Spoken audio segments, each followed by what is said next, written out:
Okay, so I spent a little time with this, and you can see that I mapped out where the dark parts are. So a lot of these I will fill in so that it looks almost black. I also noticed that here, see this shape right here? It's all pretty dark, like a black, dark gray. So I just kind of mapped out the shape of it, and I'm just going to shade it in.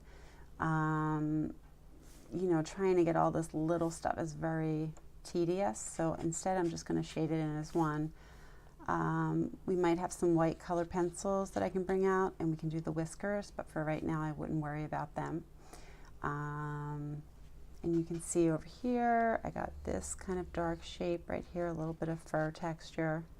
And as I go in and do this, it'll get easier.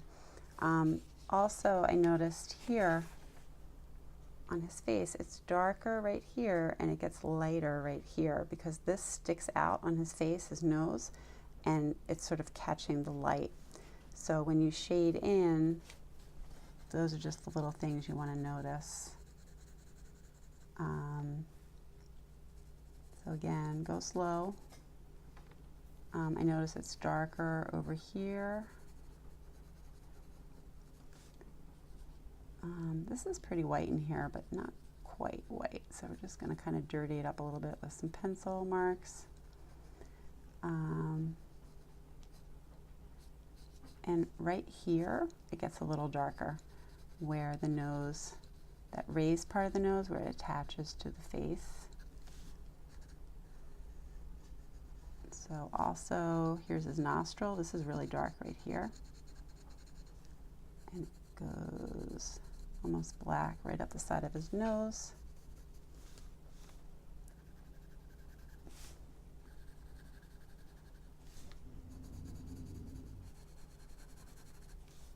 And then here, just go nice and light.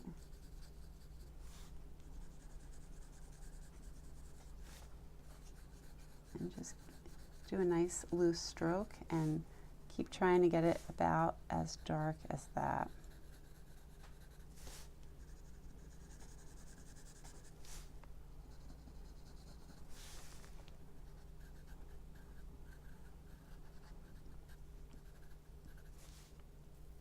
Trying to get my pencil there to fill that area in.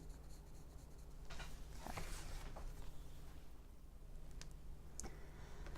So once you start getting a good portion of it filled in, you should really squint again and compare this side to this side.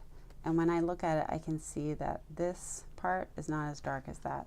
So I'm going to go back in there and add a little bit, and I see there's a bit of a curve there too. So just keep looking at it and comparing the two sides. And again, that squinting really helps. Just helps things sort of pop out.